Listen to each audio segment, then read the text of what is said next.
ఒక దైవజనునికి అంత స్థానం ఇస్తారా ఇంట్లో? మీ ఇంట్లో ఉంటూ తన అతిథిగా ఫీల్ అవుతాడా? నా ఇల్లు వీళ్ళు నా బిడ్డలని ఫీల్ అవుతాడా? మీ ఇంట్లో ఉంటూ మీకే ఆజ్ఞాపించగలరా? భోజనాలు పెట్టు అని చెప్పగలరా? అంతగా అప్పగించుకోగలరా? సాధ్యం అసలు మీకు అది? ఇంట్లో సామాన్లుగా సర్దాల్సింది ఇది. మైండ్ అడ్జస్ట్మెంట్ అవ్వాలా? దప్పుకున్న సోఫా తోసేసి ఒక పక్క మంచం వేసేస్తాం, పెద్ద విశేషం కాదు. ఇక్కడ కొంతమందికి ఇద్దరే, ఆయన అంతే. మూడో మనిషి వస్తే అలా నచ్చదు. మా పెళ్ళైన కొత్తలో విశాఖపట్నంలో ఒక మహా పెద్ద డాక్టర్ గారు మమ్మల్ని ఇంటికి భోజనం పిలిచాడు. 5 బెడ్రూమ్ హౌస్ అండి. దీనికన్నా కొంచెం తగ్గుద్ది హాల్. అది నెట్లు కట్టుకొని క్రికెట్ ప్రాక్టీస్ చేసి అంత ఉంది హాల్. అది మమ్మల్ని భోజనానికి పిలిచారు. మేము భోజనం చేసిన తర్వాత మరి ఎవరికి లేని అద్భుతమైన ఎల్లమెల్ల వెస్పోర్ట్ మనకు ఉంది కదా. మేము రెడీగా ఉన్నాం, వచ్చారు పోతా. అచ్చా డాక్టర్ గారు వెళ్ళినవిడే, ఈ రాత్రికి మా ఇంట్లో ఉండండి ప్లీజ్ ప్లీజ్ అంటాడు. ఈ రాత్రికి మా ఇంట్లో ఉండమని ఆయన మమ్మల్ని తులోమని బతిమాలి ఎత్తన్నాడు. ఏ గదిలో పెట్టాలని తల్లి కొడుకు కూతురు కొట్టేసుకున్నారు, ఇబ్బంది పడిపోతున్నారు.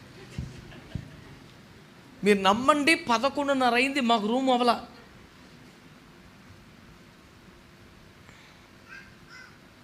కూతురుకో రూము, కొడుకో రోజు, కుక్కకో రూము. పేరు కుక్కకో రూము కానీ ప్రతి రూము కుక్కదే. దాని గోని పట్ట మీద ఇల్లు పడుకోరు కానీ వీళ్ళ మంచాల మీద అది పడుకుంటుంది. ఇష్టానుసరంగా తిరిగేస్తుంటుంది ఒక బెంకన్న కుక్క. దాన్ని చూస్తేనే గుండెగా అయిపోద్ది ఒకటి. అలా ఉంది కుక్క. అది ఏం చేయదు మరి ఏమి చేయండి, నేను ఎందుకు అలా పెంచేసావు?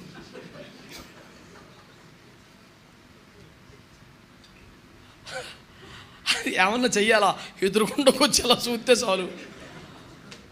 రక్తం ఏం చేయవు.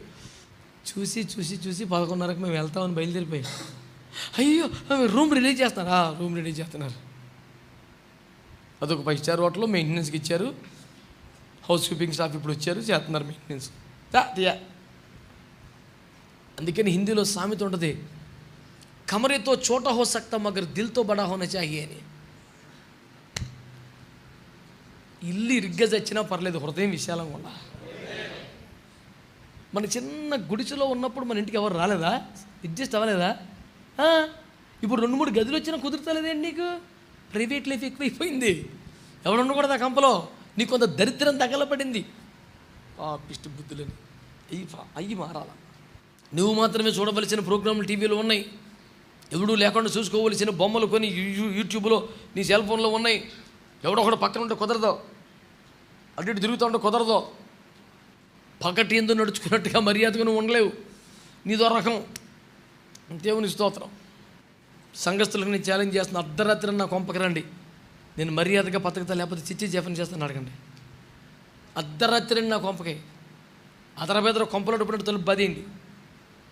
నేను అమర్యాదగా పిచ్చగా బయటకు వచ్చి చిచ్చి జపని చేస్తానండి. అట్లా బతకాల క్వాలిటీ తెలియదు ఒకటికి. సగం అయిపోయింది వయసు అప్పుడే, ఇంకేం తెలియదు. మంచి వాళ్ళందరూ స్తోత్రం చెప్పండి. అందరినీ చెప్పమని ధైర్యం నాకు లేదు. ఇప్పుడు తేడా వచ్చేసింది. మీ గృహం ఎలా ఉంది?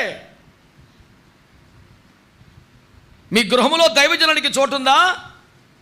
ఇంట్లో చోటు ఉందా? నిర్ణయాల్లో కూడా చోటు ఉందా? స్తోత్రం, హల్లెలూయా. మీ ఇష్టం. మీ అనుగ్రహం పొంది 4 మెతుకులు తింటమేనా ఇంకేమన్నా? దేవునికి స్తోత్రం.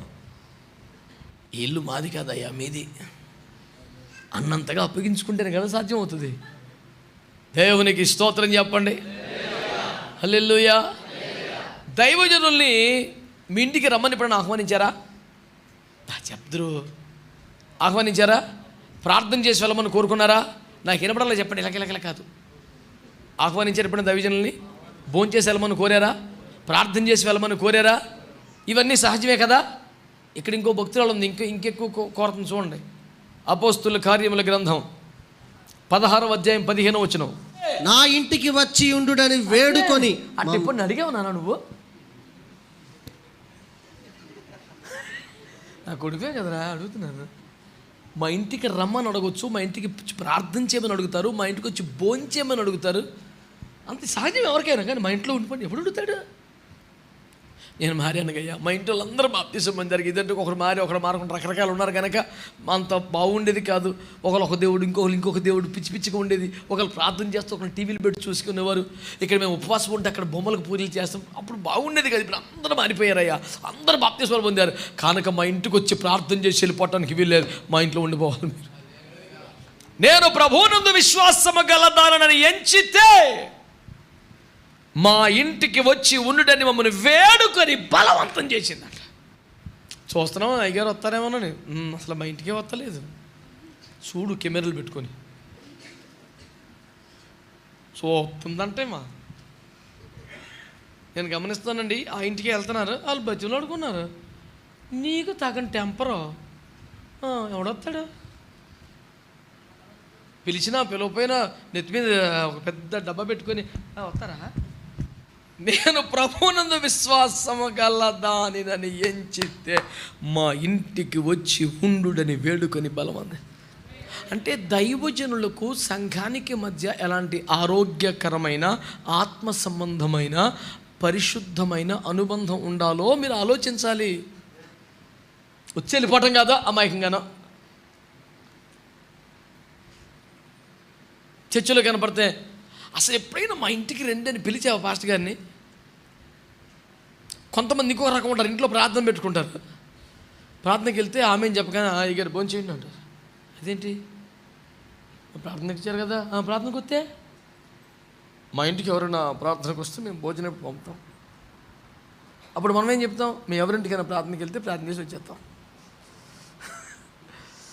ఈ ప్రార్థన చేసి ఏం పెడతారని ఆకలి కడుపు వేసుకొని చూస్తున్నారు. దరిద్రమని ఒక పిలుపు ఆహ్వానం ఏర్పాటు పద్ధతి లేకుండా ఇంకెళ్ళి రెడీగా ఆకలితో వెళ్ళిపోతామే డొక్కలేసుకొని పెడితే తినేద్దామని. దరిద్రమని